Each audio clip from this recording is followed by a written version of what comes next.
Welcome back to the Cloth Diaper Podcast. This is show 104 with Katrina, the owner of Peanut and Poppet, a cloth diaper retailer in the United Kingdom.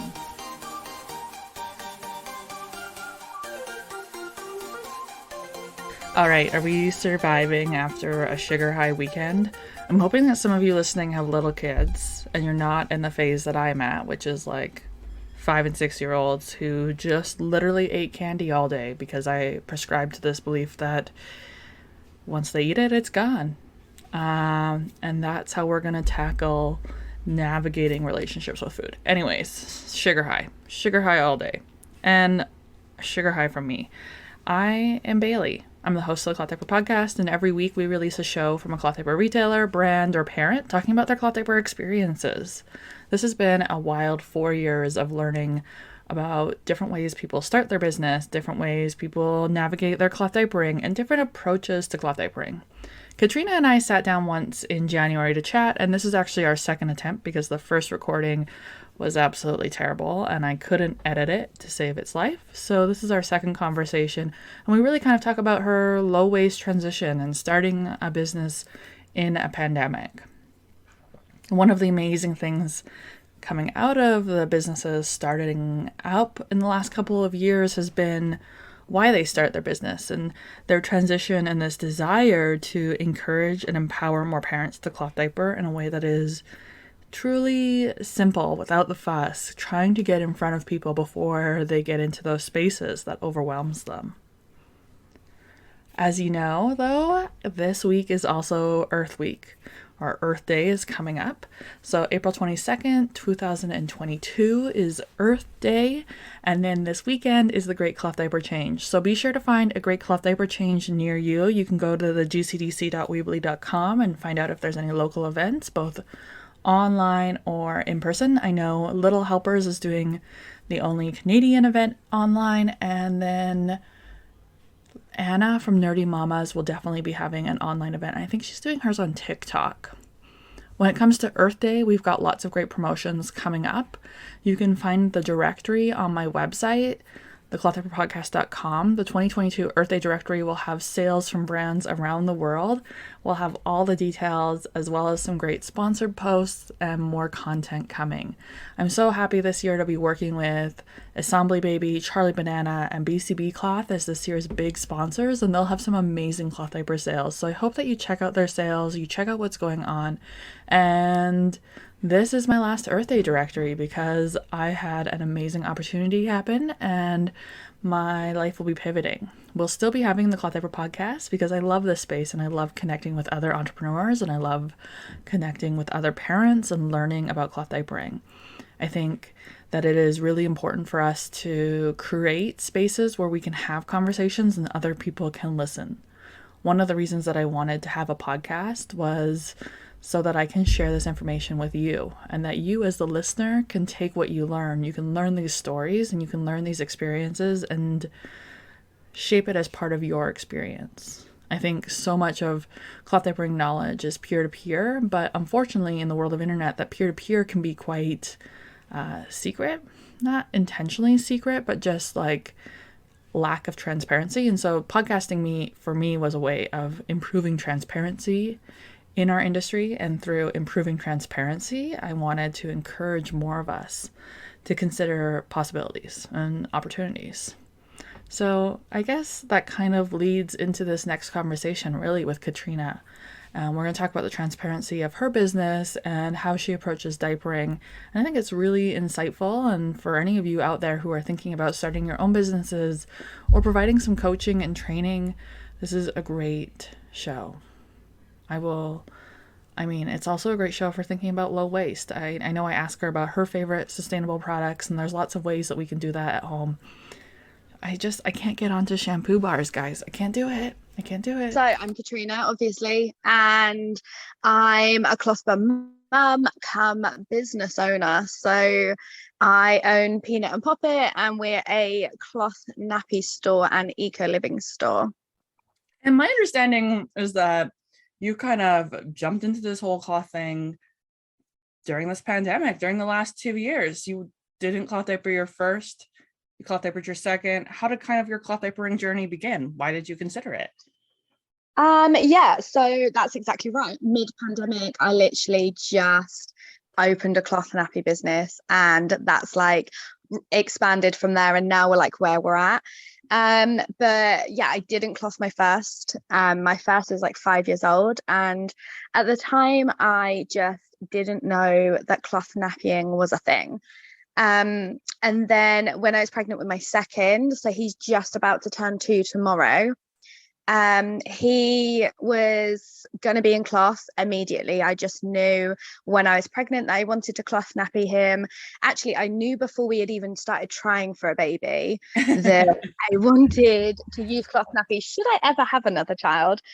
Yeah, and then we got about like, I mean, it's mad because we only got about like 5 months into using cloth with him, and I was just like, I'm gonna open a store. I And mean, because that's the natural course of things.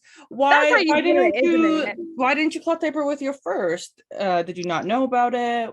Yeah, just absolutely like really didn't know it was a thing. There was no one around me. I hadn't seen any like adverts or anything like that. I guess I was like really kind of blind to the whole thing. I didn't know. But I think the whole idea of like cloth napping has picked up a lot recently. Mhm. A lot more parents are doing it. And yeah, I knew about it with the second, and I just did not know about it with the first. Yeah. I mean, that seems to be kind of a trend lately, people picking it up with their second babies. And so you decided to open a store. Yeah, And how's that going? What's your store? What do you sell? it's it's so good. So yeah, like I say, I like jumped into it. I had only been clothing for 5 months, but I'm just one of those people that like picks up information like really easily, and I was really invested in like learning everything before I had him. um and then when I had him, I just kind of thought like there are so many bits of information or like services that parents would find really useful that are just kind of like missing from this whole space. So that's what I did. I set up and I tried to like fill in the blanks because I didn't want to be just another store. I wanted Peanut and Poppet to be a like service driven store and an information driven store. So what does that mean for you? Um, so it's things like offering parents like consultations in their home. We do like digital consultations, or if you're local to where I offer like consultations in the home. So we go out and we either go through what their stash is at the moment that they have, Okay. figure out how to work it for them. And you know, like if they've already had the baby, then great, I can also help you fit it while we're there. Or if you're indisposables and you want to make the switch, I do a questionnaire with them first to figure out like what kind of thing I think would suit them best. Then I take that with me to the house and we go through it together. We look at like what it is and how it works, how we think it would work for them. Oh wow. So you're like super hands-on in this like nappy journey with new parents. Yeah, and I kind of like handhold a little bit like for the first couple of experiences or so, because I just think I would have loved someone to just sit down with me and be like, hey, this is your baby and this is how it would be a really great fit for your baby, and yeah, you're doing it absolutely fine and you're doing a really good job and you don't need to worry, that kind of I thing. think that really reflects on a few business models and people that I've talked to lately, mostly one being like I chatted with the consult program that's in Germany and Yeah, that need kind of to really sit down with parents. And I think I had a mama come into this retail store that I work with the other day and we just like, yeah, we went over fit because she was not, it wasn't that she was doing fit wrong, it's that she just needed a few more tips on goodness gracious, how to get that leak to stop, which was a yeah, little bit of a like, I've tried to show these things on the internet, but really nothing at the end of the day beats a hands-on experience with a mom who yeah. has been doing this I for a while. I completely agree. I think actually like seeing someone in real life, it's just like little things like even if you're just doing it perfectly, you don't even know if you're doing it Oh, perfectly yes. if you don't have anyone else around you that uses cloth. Like, I'll just go in and be your cheerleader, and like, you're doing really great. You've got a newborn baby, like, you're doing amazing. And I definitely, like, new mamas, we need that. New parents, We do. we're like self-doubting everything in our path. Yeah. But Katrina, you're a mom with what, 202, starting this business to cheer on other moms. Who's your cheerleader? So I have an amazing group of gals that I've met along the way. They are my biggest cheerleaders. So I'm really good friends with Cloth Nappy Geek. Oh, yes. That's who she is on Instagram, so that's Grace. And then Emily, who is 1,000 times a minute on Instagram, and Sasha, who is Mrs. Cricker's Twisted Knickers on Instagram. So it's a weird one. But those three gals, honestly, they'll be there for me day and night. They're amazing to me, and they all use cloth.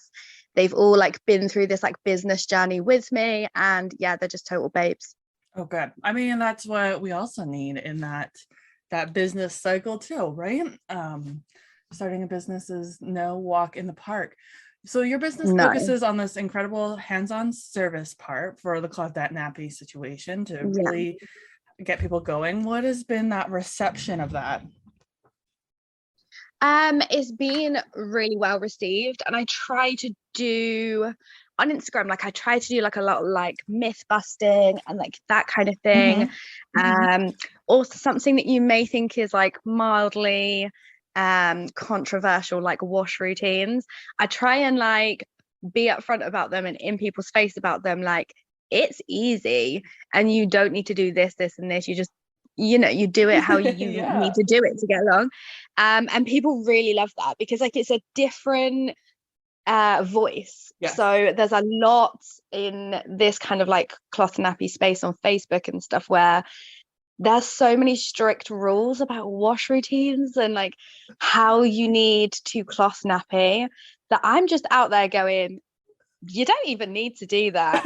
And people are like, oh, we've got a whole generation of pandemic businesses who are just like rewriting this narrative.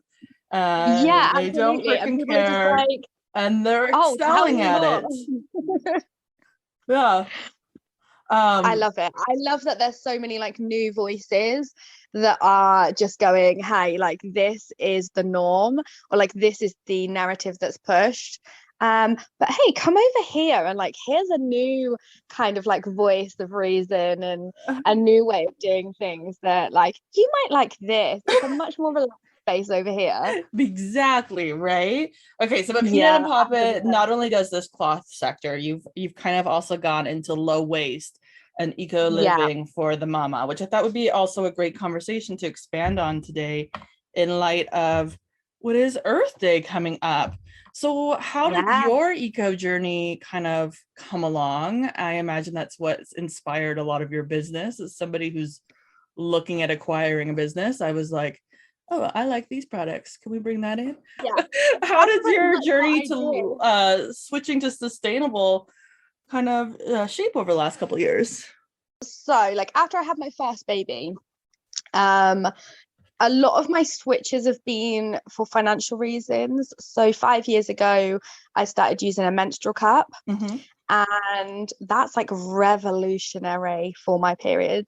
And I've literally never had to buy menstrual products since. Isn't that like amazing? Every time I accidentally forget my menstrual gear, which reminds me I need to wash mine before.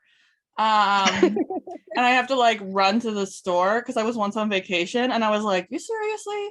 You want what? I know. I have to do this every month?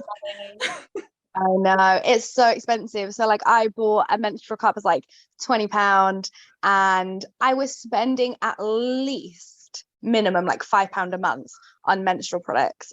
So like for me, no brainer, like 4 months in and I was already like, I'd made my money, like I'd broken even. We gotta do this menstruation thing for like a long time. For like ever, it feels like. Like I'm not here for it. I'm done. Just go over it. Yeah, so like that I would say was like a real like catalyst to me making lots of changes. Like here in the UK we do reusable bags everywhere. So everybody in the UK pretty much uses reusable bags for shopping. So we go to like the supermarket, and the percentage of people using single-use plastic bags is so small because we have to pay for them here now. So everyone literally carries like reusable bags with them. So it's like another thing Oh. we just naturally I do. mean, I gotta pay for my plastic bags, but am I good at remembering to not bring one? No, I Oh, do am. you pay for them? That's But interesting. I think part of the problem is we don't pay enough. Ours are So, only like 5p or 10p. okay, yeah, so ours is like 5 or 10 cents a bag. There is one Yeah, so store that does 25 cents a bag, and I'm always like, that's kind of like my cutting point. It's just kind of funny because it's like, oh, that's an interesting observation, Bailey. You will just buy a bag from anybody, but then someone says 25 cents. No, hard no, not doing it. no, like I think in the UK, maybe we're just so stingy. We're like, I am absolutely not paying for a bag. Like there is no way I'm paying for a bag. So I mean I carry one everywhere I go. My car is full of reusable bags, like when we go shopping and stuff. So, Um, looking at your shop and what you carry right now, what has been kind of yeah. the most revolutionary low waste product that you've adapted into your lifestyle? Like I've already mentioned it, so I will just say menstrual cups Oh, is yes. 100% like the most revolutionary thing I've ever done. But after that, I think it's the little things like shampoo bars. They're one of our absolute biggest sellers. So shampoo bars and conditioner bars. Like my bathroom is basically completely clutter free. It's so nice. So I used to have like a big basket full of like bottles of everything, and bottles of shampoo and bottles of conditioner and bottles of shower gel and like bottles and more bottles. And now I literally have like this tiny little bamboo dish. It's got 3 bars in it, like soap, soap, shampoo, and conditioner, Yeah. and I'm done. Nice. Like it's so easy. I like easy. We all like easy, right? I love it. Yeah, easy. I mean, I don't want anything complicated in my life at this point. I've got 2 children, and that's enough complications for my entire All life. right. What do you feel like is one of the biggest barriers for people when they're thinking about ditching mainstream and going to a sustainable or eco product? A lot of the time I think it's cost. There are a lot of products that you can use that just seem a little bit more costly. But normally it's just that initial like outlay. They end up saving you a lot of money. And it's also, I guess, like they're not quite mainstream enough for people to see them when they do their weekly shop, or like see them on the high street. So they're not in people's face as much, so it doesn't seem like a second nature kind of choice. It seems like something that you have to want to do and then go out and search for the product, Yeah. rather than being like readily available to make the switch, if that makes sense. Yes. Oh, yeah, that does. Like, part of the reason I haven't like gone to a shampoo bar is it's easier to pick it up when I'm doing my groceries. Yeah. And there's no bars there. And I don't know what the UK is like, but shipping in Canada is just a freaking nightmare and Is it? expensive. So it's like, just do it. And I'm also worried because I once tried a shampoo bar like 7 years ago and I had a bad experience. So I I get think that is anxious. the other thing.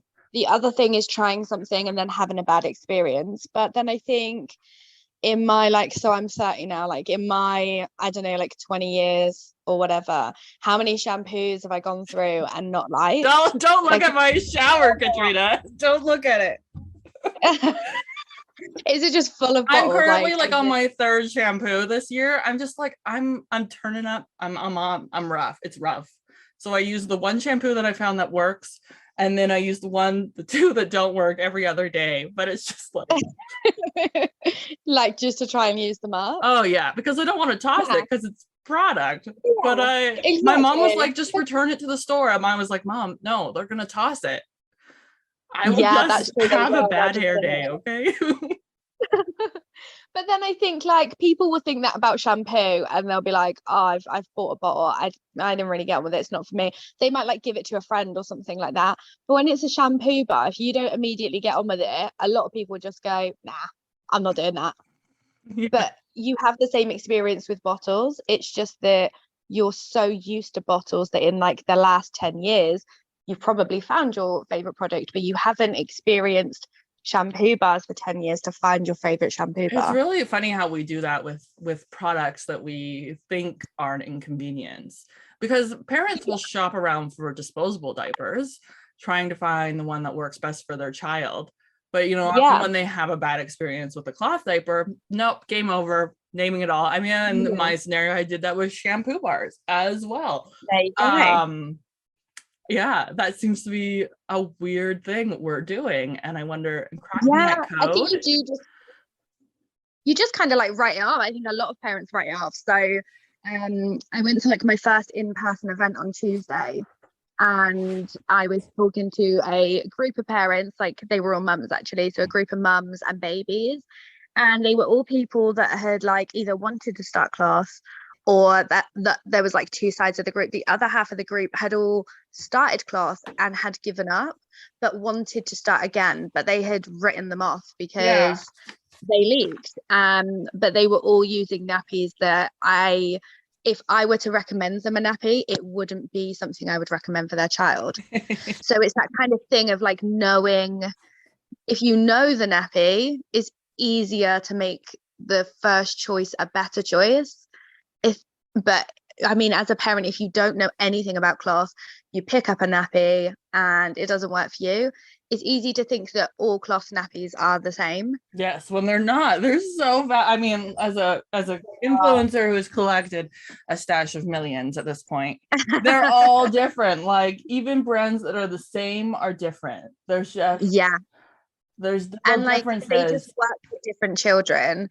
Like there are people who can get away with microfiber, which is not a material I ever recommend, but they can get away with a microfiber only nappy. But then they're so Marmite, you'll get another parent pick that up and it will just ruin their experience. Yo, yeah. So Yeah. it's impossible. You need to have that knowledge like at the front and center to be able to make a decision that works for your family first. And so I guess like whether it's a shampoo bar or really a cloth nappy, one thing we can do is rely on our retailers. Because you stock products that you trust and believe in, right? And so realistically, if you were a Canadian retailer, I'm not going to buy a shampoo bar from you. You're a little It fucked. would cost you a It's not small really fraction. worth it. But I could really just slide into your email and be like, hey, Katrina, I need some help. Yeah, absolutely. And I'll welcome anybody that wants to slide in my DMs or hit me up on emails to say, hey, I want to try whatever it is. I want to try a cleaning product or a hair thing or a nappy. Like, what do you think I would like? Like, I only stock things that I have experience with, that I love, that I think other people should know about. Mm-hmm. Yeah, So and we that, see that like, across all retailers, really. yeah, as a Most. retailer, you can really like curate your own shop, and it can be just like everything you love about nappies and everything you love about like eco living. Mm-hmm. And everything you wish you could share with other people. And now I've created like a whole shop of it, and I just want to like shout about it from the rooftop. You should start your shop of all my favorite nappies. I like them all. That would be a very Yeah, large. that's also another trouble. There are so many other nappies that I could stock. If I were a millionaire, there are so many other things I would stock. My girlfriend has a little shop, and our biggest barrier is mostly like importing. Importing sucks. Yeah, it does suck. And a lot, like all our baby stuff is VAT 0 rated, so we don't pay VAT on baby goods. So nappies are no VAT, but when they get imported, you just know you're getting hit with duty and VAT and like the whole cost of shipping and stuff. It's a lot. It's a lot. So if you look over like this last wild, I'm going to assume wild because you've only been in business for like what, a year and a half, a year? Yeah, year and a half. We're into our second year. What Our do you birthday is in July. what do you think has been like the biggest thing that you've learned as a business owner, as a parent, or as a cloth nappy, a takeaway that you've had over that time? Everything changes all the time. Whether it's I hate it because this is like the advice that I've gotten all week, Katrina. So I don't want to hear it. I'm tired of hearing it. I don't want someone to change. Slow it down with the change. But okay, it yes. does. Everything changes all the time. Like whether it's my baby, so like when my baby was newborn, oh my gosh, was he a heavy wetter? He would just pee through everything. We hit weaning and it was a dream. Like the nappies that I used to use, I wasn't using anymore. I use different ones, and like your baby changes in business. The most popular brand in the world changes. So um you'll get a brand come in that just everyone falls in love with, and that's like the new thing that everybody wants, and like the market changes. So we've got a lot of shampoo bars actually coming into the high street recently, so like that's changing, and like people are sort of swaying more towards like eco choices and stuff. Like everything just changes all the time, And staying on top of it and trying to like predict the future is probably yeah. the hardest Yeah, game. if you have like a Mystic Meg crystal ball situation, I'm here for it. I would love to know what the future's going to bring. Where do you want to see Earth and Poppet? You're not Earth and Poppet. Peanut and Poppet go in the next 5-10 years? Do you have a long-term plan? Yeah, so like we moved into a warehouse space in December of last year. So we've just moved into this. That's like a big thing for us. And I want to see that grow, but I also want to use that warehouse to so they pack all my products now. I want to use that time to go and give back to parents. So I want to be at more in-person events. I want to be more hands-on with parents. I want to offer more services, and like we've launched a free guide to reusable nappies for beginners. Like I just want to see that growth. I want to be helping more parents know that the decision even exists. So something I've been doing at the moment is emailing like the local hospital to ask them like, hey, what do you tell parents when they're expecting babies? Do you have in your antenatal classes, do you have both options for nappies like available to discuss? Do your like healthcare, do they know much about cloth nappies? Could we maybe say, here's a leaflet when you have a new and expecting parent coming in, like that kind of thing? I'm looking at ways to just try and say, hey, there's an option. If you want to do that option and then you also feel like you need help, I'm here for you. Yeah. And I was thinking, I wanted to really amplify what you just said, in that I was chatting with the team at the Cloth Nappy Association the other day, and I was like, I don't know. I was like, I admire all this like advocacy work that you're doing. Like, I just don't know how to get it started in Canada. Like, what do I need to do to get to this level where I can be making these conversations with politicians or with hospitals and with big groups? And she looks at me and she's like, you just call them. That's all you do, man. Yeah, you just start. You don't need to be anyone or do anything. They're your elected official. It's your hospital. It's your whatever. You can just give them a call and be like, have you heard of this? Can I connect you with this? Who can I talk to about this? And it's sometimes that was that moment of being like, oh yeah, I am an adult now. And if I want to do the things I want to do in my community, I have to talk to other adults. And I don't need a fancy degree, and the barriers that I probably perceive are just that perceptions, and they're not really there. Absolutely. And like you're going to be best placed anyway to have those kind of conversations because you have so much knowledge and experience like in that area. But I think we all do, like anybody. If you are a cloth mama and you're wondering like, why doesn't my area have a rebate, or why are we focused so much on landfills, or why does our hospital, like, you'd be like, hey, have you heard about this? Like, let me connect you with somebody. Start a conversation. Yeah, because it is exactly like you say, you don't have to be anyone in particular, and for all you know, your local council, they don't know. Your hospital doesn't know. I mean, you didn't know about cloth diapers until your second baby, so Exactly. So We you can like you just don't assume anyone else knows basically, that's and go out and talk to people and tell them like this exists. Hello, I'm here. yeah, buy my thing. Yeah, Yeah. pretty much. And if we want to support Earth and Pop, oh God, why do I think you're Earth and Poppet? I don't know. Should I change the name? You know why? It's because there's a retailer in Canada, brand Earth and Pebble. And so it's Yeah, the yeah. I'm I see going them for on the puss TikTok. sounds. And so I'm like, I'm confusing you with Brittany at Earth and Pebble. So Yeah. if people want to support Peanut and Poppet, where can we find you? Where can we shop with you if we're in the UK? Where can we connect with you to learn more? So I'm based in Somerset in the UK. So my hometown is Yeovil. So I connect with parents locally there. If you're local to Yeovil, you want to hit me up and you want to chat, then I'm here. We are at www.peanutandpoppet.com.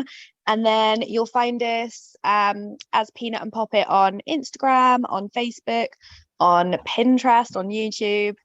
And if you want to join our lovely friendly community, then over on Facebook there's also the Peanut and Poppet Hangout, which is like a lovely group of like-minded people where you can share and chat and just engage with other people who totally understand what you're going through. That's awesome. Well, thank you so much, Katrina.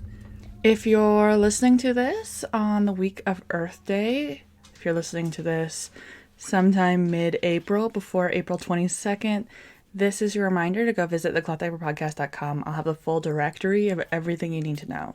Don't forget to subscribe to our newsletter where I give you updates on sales, promo codes from our sponsors, as well as a reminder about our show. The Cloth Diaper Podcast will be wrapping up next week. Not wrapping up, that is not the right word at all. But we'll have another show next week and every week after that, well into the summer. So I'll see you guys online.